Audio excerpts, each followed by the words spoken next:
사람들은 이 땅을 살아가면서 다양한 이유로 슬퍼하기도 하고 기뻐하기도 하고 분노하기도 하고 낙심하기도 하고 그렇습니다. 여러분들은 사시면서 어떤 기쁨 가운데 어떤 기쁨을 경험해 보셨습니까? 여러 가지 순간순간마다 우리는 기쁨을 경험하게 됩니다. 별거 아닌 것 같아도 개인적으로 그런 기쁨들을 경험하게 되겠죠.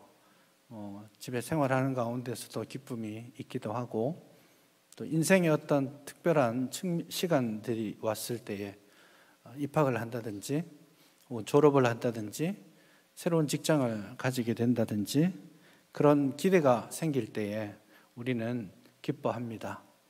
그러나 분명한 것은 그 기쁨이 오래 가지 않는다라는 거죠. 어떻게 보면 기쁜 순간이 오래 가지 않는 것이 어쩌면 당연한 일일 수도 있겠습니다. 대학에 입학했다고 막 그날 되게 기뻐서 좋은 날을 보냈는데 그 다음 날도 기쁘고 일주일이 지나도 막 그렇게 좋을 수가 없고 이러면 좀 이상하지 않겠습니까?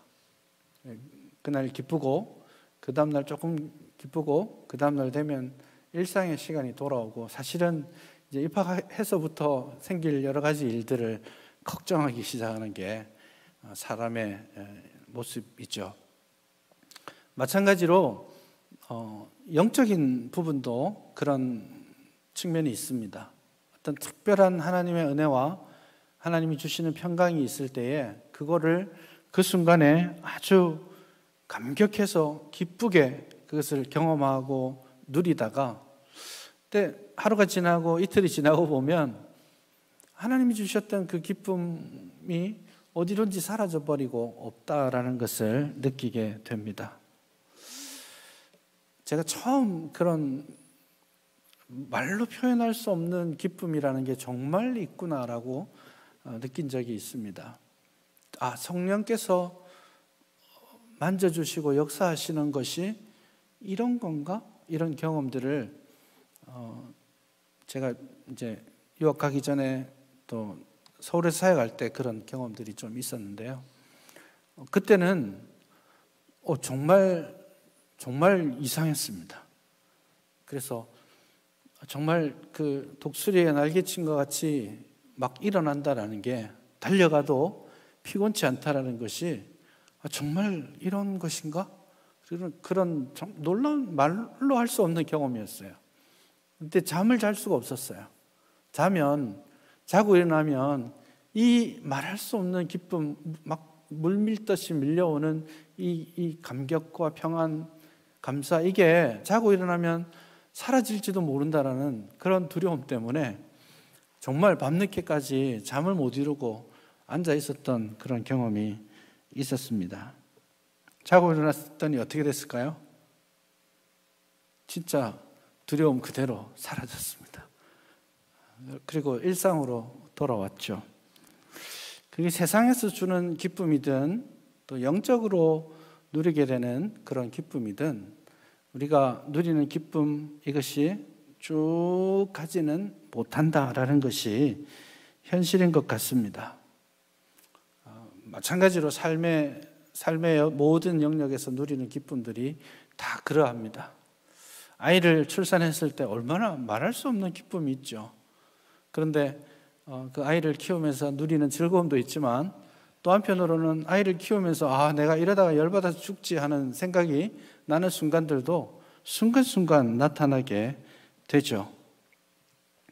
대체로 우리가 누리는 기쁨이라는 것이 우리가 기대하고 원했던 일들이 이루어질 때 그것이 우리에게 기쁨으로 다가오는 경향이 있습니다. 보통 그렇죠.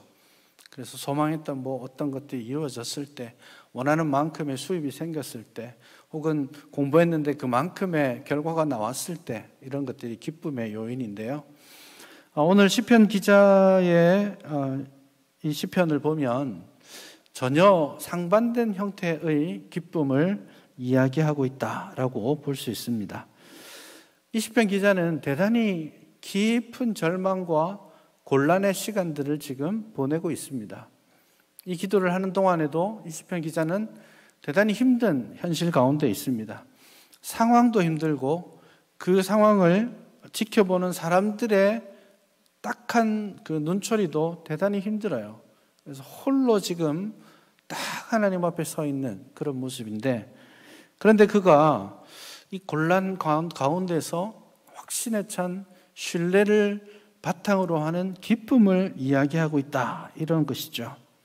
사도 바울이 감옥에 갇혀서 2년을 보냈습니다.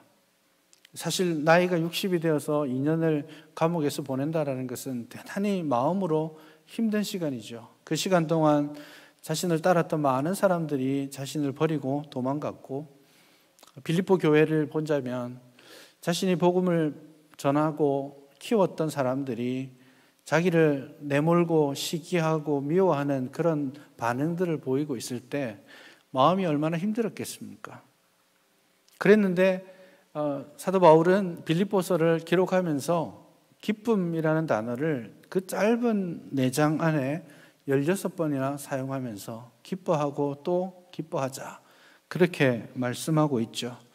이런 역설적 기쁨, 곤란 가운데 누리는 평안과 기쁨, 감옥에 갇혀서 아무것도 할 수 없는, 모두가 자신을 배신하고 떠나갈 때 어쩌면 세상적으로 말하면 분노가 가득하고 미움이 가득 차야 되는 그 시간에 기뻐하고 즐거워하자라고 말할 수 있는 그 비밀이 오늘 본문에 남겨져 있습니다. 사실 시편 4편은 저녁에 부르는 노래입니다. 여러분, 시편 중에 몇몇 시편들이 딱 언제 부르도록 정해져 있는 게 있습니다.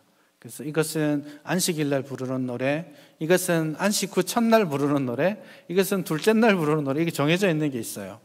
그런데 시편 3편은 아침에 눈 떴을 때 읽고 부르는 노래입니다.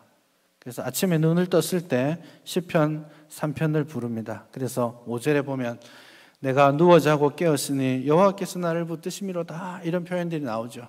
그래서 아침에 부르는 노래라고 한다면 시편 4편은 저녁에 잠들기 전에 읽고 이것으로 기도하고 부르도록 그렇게 구성된 노래입니다. 그래서 너희는 떨며 범죄하지 말지어다, 자리에 누워 심중에 말하고 잠잠할지어다, 뭐 이런 표현들이 나오죠. 그래서 시편 4편은 저녁에 하루 일과를 다 마치고 누워서 하나님을 묵상하며 기도하며 이 시편 4편을 읽고 부르는 노래였습니다. 그러나 3편도 4편도 아침에 저녁에 하나님의 인자하심을 생각하며 감사하며 부르는 노래라고 하기에는 다 대단히 고달픈 시간들에 불렀던 탄식시입니다. 시편 3편은 다윗이 압살롬을 피해서 도망갈 때 목숨이 지금 살아 있을지 없을지 모르는 그 밤에 자고 아침에 일어났을 때 불렀던 노래이고요. 시편 4편은 그런 정확한 역사적 문맥이 언급되어 있지 않지만 학자들 사이에서는 이 시편이 아마도 가뭄을 경험하고 있는 왕이나 선지자가 불렀던 그런 노래가 아닌가, 그렇게 생각하고 있습니다. 그래서 가뭄이 계속 오고 있고 그것 때문에 지도자들이 위기의 시간들을 보내고 있습니다. 다들 가뭄 때문에 굶어 죽는 사람들이 나오는 것도 나오는 것이지만 왕이나 선지자나 제사장은 그 가뭄에 대한 일종의 영적 책임을 져야 하기 때문에 그렇습니다. 그래서 그런 곤란 가운데 사람들이 이 다윗 왕에게 이 가뭄이 계속되고 있으니까 이걸 어떻게 해야 됩니까? 예전에 이제 우리 드라마 같은 거 보면 이제 왕이 나와가지고 태양을 보고 막 기우제를 지내고 했던 그런 드라마들이 나오지 않습니까? 그런 것처럼 지금이야 뭐 비가 안 온다고 대통령이 부덕해서 그렇다 뭐 이렇게 이야기하지는 않잖아요. 그렇지만 이 시대만 해도 비가 오지 않고 가뭄이 계속되면 왕이 그 책임을 지는 시대였기 때문에 그런 곤란의 시간들 속에서 또 그런 곤란의 시간을 어떻게 타개해 나가야 될지 사람들에게 말을 해야 되는 그런 상황 가운데 지금 시편 기자가 이 노래를 부르고 있는 것이죠. 간절함이 묻어납니다. 1절을 보시면 내 의의 하나님이여 이렇게 부르짖고 있죠. 먼저 이제 내 의의 하나님 이렇게 부르짖는 것도 주목할 만한 것입니다. 이것에 대해서 이 환경의 어려움이나 이런 것들이 자신의 책임에 의한 것이 아님을 명확하게 지금 언급하는 것이기도 하죠. 그러면서 4번에 걸쳐서 시편 기자는 하나님께 간구합니다. 내가 부를 때에 응답하소서, 곤란 중에 나를 너그럽게 하시옵소서, 내게 은혜를 베푸시고 나의 기도를 들으소서. 그렇게 표현하고 있습니다. 그래서 하나님 앞에 간절하게 기도합니다. 하나님 응답해 주십시오. 좀 너그럽게 해 주십시오. 은혜를 베풀어 주십시오. 기도를 들어 주십시오. 이렇게 계속 명령형의 간구가 반복되면서 자신이 지금 얼마나 다급하고 절박한 가운데 하나님께 기도하고 있는지를 보여주고 있습니다. 물론 한글 성경엔 이 2번째 간구가 나를 너그럽게 하셨습니다라고 번역을 해두긴 했지만 이것은 문맥상 명령형입니다. 그래서 하나님께 명령형을 드린다라는 것은 하나님께 간구한다라는 내용이죠. 그래서 이것도 역시 사실은 너그럽게 하시옵소서라고 번역하는 것이 히브리어 문법상 더 맞지 않나 생각합니다. 어쨌든 자신이 경험하고 있는 깊은 어려움, 아무리 보아도 주변을 보아도 헤어나올 수 있는 길이 없는 그 어려움 가운데, 그리고 주변 사람들은 다 도끼눈을 하고 자기를 쳐다보면서 이제 너 어떡할 거야? 지금 이렇게 있을 거야? 무책임하게 앉아 있을 수 있어? 그렇게 이야기하고 있을 때, 그는 아무것도 할 수 없을 때에 하나님께만 온전히 집중하면서 기도하고 있습니다. 우리가 여기서 알 수 있는 것은 이 시편 기자가 모든 환난과 어려움 가운데 자신이 할 수 있는 최선을 선택했는데 그것이 기도였다라는 겁니다. 기도가 어떤 보조적인 역할을 하는 것이 아니라 유일한 방법이라고 지금 이야기하는 것입니다. 우리가 보통 사람들하고 대화를 나누고 이야기할 때 기도해 준다는 말을 참 많이 하는 편입니다. 근데 그렇게 기도해 준다고 하면서 종종 이런 식으로 표현해요. 아이고, 제가 해드릴 수 있는 건 없고 제가 도움은 안 되는데 기도나 해드리지요. 기도는 제가 해드리겠습니다. 되게 미안해하는 마음으로, 마치 다른 내가 해줄 게 있으면 이걸 해주면 되는데 이걸 못 해주니까 제가 기도라도 해드리겠습니다. 이런 표현들을 좀 하시는데요. 어떤 의미에서 기도나 좀 해드리겠습니다, 기도라도 제가 해드리겠습니다가 아니라 어떤 의미에서는 그런 곤란과 어려움을 극복하는 데 있어서 기도만큼 정확한 방법이 없지 않아요. 그러니까 제가 기도해드리겠습니다, 이것은 대단히 중요한 해결책을 제시하는 것입니다. 그러니 담대한 마음으로 그런 이야기를 하시고, 또 한편으로 그렇게 기도해드리겠습니다 했다면 좀 책임감을 가지고 정말 실제로 기도할 수 있었으면 좋겠습니다. 기도할 때 기도해야지 하고 하다 보니까 현실적으로 잘 못할 때가 있더라고요. 그래서 저 같은 경우는 기도하지요 하면 바로 그때 합니다. 막 기도방에 들어가서 하는 게 아니라 선그름에 잠시라도 마음으로 묵상하면서 들었던 내용으로 제가 기억하고 기도하겠지만 혹 잊을지 모르니 지금 바로 기도하겠습니다 하는 마음으로 순간순간, 표현하자면 일종의 번개 기도, 번개 미팅 하듯이 하나님 들으셨죠? 이렇게 기도하고 시작합니다.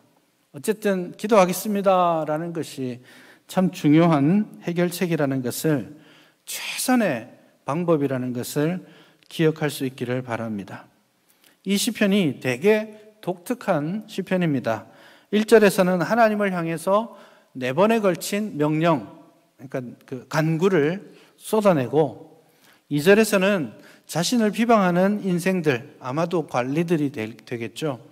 그들에 대해서 거짓된 것을 구하지 않아야 할 것을 혼내듯이 이야기하고, 3절에서부터 계속해서 또다시 명령형을 쏟아내고 있습니다. 그래서 7번이나 되는 명령형을 지금 3절서부터 5절까지 나옵니다. 자기를 비방하고 있고 하나님을 떠나서 다른 방법을 찾아야 된다라고 말하고 있는 그 사람들에게 이제 이 다윗이 명령을 쏟아내고 있습니다. 잠잠하라. 떨며 범죄하지 말아라. 알지어다. 여호와께서 들으신다. 이게 다 명령형으로 되어 있는 그런 표현입니다. 그래서 사실은 이 짧은 시편 4편에 명령형이 10번이 나오고 명령형에 해당되는 완료형이 한 번 더 나와서 총 11개의 명령형 단어가 계속해서 반복되고 있죠. 이게 뭐냐면 시편 기자가 하나님께 모든 곤란을 아뢰고 그 확신 가운데 자신을 비방하고 하나님이 아닌 다른 길을 찾아봐야 되지 않느냐. 비가 오지 않는데 하나님은 지금 응답해 주지 않고 하나님은 너의 기도에 아무 관심이 없으시고 하나님은 비를 내리시지 않으시니까 이제 다른 길을 찾아봐야 되지 않겠느냐. 이 가나안 땅에 비의 신이 있는데 누구예요? 비를 내리는 신은 바알 신입니다. 그래서 비를 내려줄 수 있는 그 신에게 간구해야 되지 않겠느냐라고 그렇게 이야기하고 있습니다. 6절을 보시면 여러 사람의 말이 우리에게 선을 보일 자가 누구뇨? 이렇게 말합니다. 우리에게 선을 보일 자가 누구뇨? 보통 때는 하나님이셨어요. 그런데 지금 하나님이 응답하지 않으시고 하나님이 비를 내려주지 않고 그 때문에 사람들은 죽어가고 있으니 이제 하나님이 아니라 우리에게 응답할 또 다른 누군가를 우리가 구해보아야 되지 않겠느냐라고 지금 이야기합니다. 그런 상황 가운데 다윗은 지금 아주 강력한 확신과 하나님을 향한 신뢰를 가지고 그렇게 입술로 범죄하는 사람들을 향해서 7번에 걸쳐서 명령을 쏟아내고 있는 것이죠. 그리고 나서 이 시편 기자 다윗은 다시 하나님을 향합니다. 그래서 이 다윗은 지금 참 많은 곤란 가운데 있지만 처음부터 끝까지 하나님 한 분만을 구하고 있습니다. 우리에게 선을 보일 자가 누구뇨라고 말하고 있는데 그때에 이 다윗은 여호와여 주의 얼굴을 들어 우리에게 비추시옵소서 그렇게 말합니다. 우리가 민수기 본문을 가지고 축도를 할 때에도 여호와의 얼굴을 비추어 우리에게 은혜와 평강을 주시기를 간구하는 것과 같은 맥락입니다. 여러 가지 어려움이 있지만 주님의 얼굴이 우리를 비추어 주시기를 소원합니다. 그것만이 나의 기쁨이요 그것만이 나의 즐거움이 됩니다 라고 고백하는 것이죠. 그렇게 해서 비를 내려달라고 구하고 있는 것일까요? 그게 아니라는 데 핵심의 문제가 있습니다. 지금 다윗은 주님 우리에게 당신의 얼굴을 비추어 주시고 당신의 은혜를 베풀어 주셔서 이 곤란을 벗어나게 해주십시오. 이 곤란 가운데 좀 우리에게 유익을 더해 주십시오 라고 간구하는 것이 아닙니다. 그게 이 시편의 본질적인 문제입니다. 7절에서 이렇게 말하죠. 주께서 내 마음에 두신 기쁨은 그들의 곡식과 새 포도주가 풍성할 때보다 더합니다. 좀 표현상에 좀 해석이 좀 필요한 것인데요. 사실은 많은 사람, 여러 사람이라는 6절에 나오는 이 표현을 7절에서 기도하면서 이 다윗이 받은 것입니다. 그래서 6절과 7절이 아주 잘 연결되어 있어요. 6절의 첫 시작은 많은이라는 표현으로 이제 여기서는 여러 사람이라고 되어 있죠. 그리고 7절의 마지막 단어도 사실은 많은이라는 똑같은 단어를 배치해 두었어요. 그렇게 해서 지금 많은 사람들이 생각하는 선, 그들이 원하는 것, 그것을 곡식과 새 포도주의 풍성함이라고 말하고 있고요. 대신에 다윗이 간절하게 구하는 주의 얼굴을 들어 우리에게 비추어 주십시오라고 말하는 것은 주께서 내 마음에 두신 기쁨을 더하소서라는 말로 해석이 되는 겁니다. 그래서 많은 사람들은 비를 내려 주십시오, 어떤 기도에 응답해 주십시오, 이런 도움이 필요합니다, 이런 건강이 필요하고 이런 물질이 필요하고 지금 이런 자리가 필요합니다라고 말하고 그것들이 풍성할 때 기쁨이 있다라고 말하는데, 다윗은 지금 하나님께서 우리에게 얼굴을 비추어 주시는 것, 그것이 하나님의 얼굴을 대하고 하나님을 만나는 것, 그것이 주께서 나의 마음에 두신 더 큰 기쁨이라고 말하는 것입니다. 그래서 우리가 생각하는 선한 것, 사람들이 좋아하는 것, 곡식과 새 포도주의 풍성함, 그것이 있든지 없든지 우리는 하나님이 주시는, 하나님이 당신의 얼굴을 우리에게 비추어 주심으로써 누리게 되는 그 은혜와 평강, 세상이 어찌할 수 없는 기쁨, 그것을 우리가 누릴 수 있는 것입니다. 그래서 이 7절에 나오는 주께서 내 마음에 두신 기쁨은 그들의 곡식과 새 포도주가 풍성할 때보다 더하니이다 라고 그렇게 말할 것이 아니라, 그들의 곡식과 새 포도주의 풍성함보다는 나에게 더 큰 기쁨으로 채워 주시옵소서라는 간구, 기도의 내용으로 우리가 번역해서 읽는 것이 더 좋을 것입니다. 문제의 본질이 이겁니다. 비가 오지 않으니까 비를 내려달라고 하는 게 아니에요.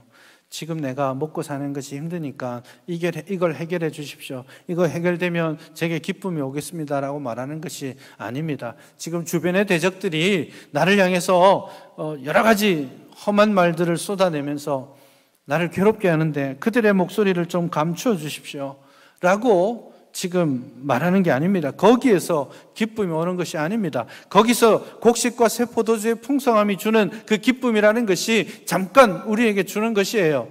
잠깐 우리에게 기쁨이 될 수 있습니다. 그러나 그 시간이 지나고 나면 곧 다시 또 다른 근심과 걱정과 두려움으로 우리의 삶은 여전히 고난과 어려움에 초점을 맞추는 삶을 살게 되는 것이에요.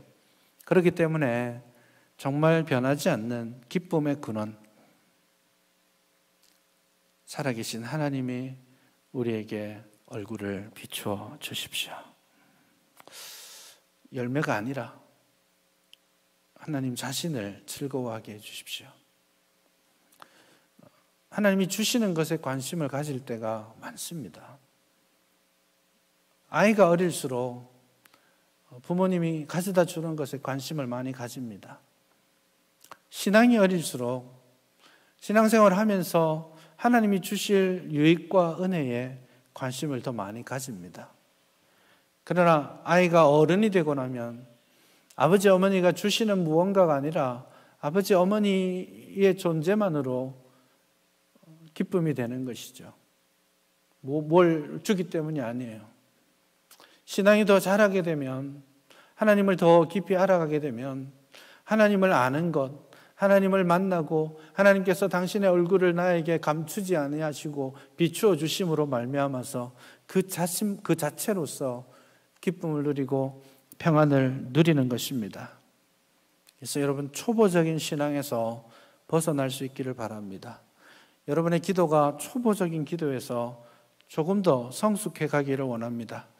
이것도 필요하고 저것도 필요하고 이렇게 도와주시고 저렇게 도와주시고 라고 기도하는 것에서 조금 더 탈피하셔서 하나님을 더 깊이 알아가게 해 주십시오. 하나님을 더 가까이 하고 하나님의 존전에서 머물러 있는 즐거움을 우리에게 허락하여 주십시오라고 기도할 수 있기를 바랍니다. 지금 여전히 시편 기자가 서 있는 삶의 자리는 고난이 있습니다. 대적자들이 있습니다. 비가 오지 않아요. 가뭄 때문에 사람들의 원망 소리가 끊어지지 않습니다. 그럼에도 불구하고 시편 기자는 마음속에 하나님으로 말미암아서 주어지는 그 기쁨을 여전히 누리고 있습니다. 잠깐의 유익 때문이 아니라 변하지 아니하시는 영원하신 하나님을 알아가는 즐거움, 하나님에 대한 소망을 새롭게 할 수 있기를 바랍니다. 하나님이 여러분에게 주시는 은혜, 유익으로 말미암아서 하나님을 느끼지 않기를 바랍니다. 하나님께서 여러분의 마음에 더 큰 기쁨으로, 더 큰 평강으로 채워주시기를 바랍니다. 그렇게 할 때 내가 평안히 눕고 자기도 하리니 나를 안전하게 살게 하시는 이는 오직 여호와이시니이다. 8절에서 고백하는 것처럼 이렇게 고백할 수 있게 될 겁니다. 아무 근심이 없기 때문이 아니라 많은 근심과 걱정거리가 있다 할지라도 하나님께서 나를 평안하게 하시고 하나님이 주시는 기쁨으로 말미암아서 내가 평강을 누리게 되는 것이죠. 그래서 여러분, 하나님의 손에서 오는 것이 아니라 하나님 자신을 기뻐할 수 있기를 바랍니다. 그래서 하나님을 더 깊이 묵상해 갈 수 있기를 바랍니다. 하나님을 더 알아가는 것을 우리 인생의 중요한 목표로 삼을 수 있기를 바랍니다. 요한복음 17장에서 예수님께서 분명하게 이것을 말씀해 주셨죠. 영생은 영원한 삶을 단순하게 표현하는 것이 아니라 살아계신 하나님, 그리고 그의 보내신 독생하신 예수님, 그분을 아는 것이다라고 말하죠. 그래서 평생 하나님을 조금씩 더 알아가고, 그 알아갈 때마다 조금씩 더 주께로 더 가까이 나아가는 것, 그것이 우리를 참된 기쁨과 평안으로 이끈다라는 사실을 여러분 믿음으로 받으시길 바랍니다. 고난이 있을 겁니다. 어려움이 있을 거예요. 없어지지 않을 겁니다. 지금의 위기가 있다면 이것만 넘어가면 좋은 날이 오겠지 생각하시지만 솔직히 그렇지 않습니다. 계속해서 파도처럼 계속해서 올 겁니다. 그것을 없애는 것으로 기쁨을 찾지 마시고 그 파도 한가운데서 살아계신 하나님께서 당신의 얼굴을 나에게 비추어 주고 계심으로 인하여서 주께서 내 마음에 더 큰 기쁨을 주심으로 말미암아서 누리는 참된 기쁨과 평화 여러분에게 있기를 간절히 바랍니다.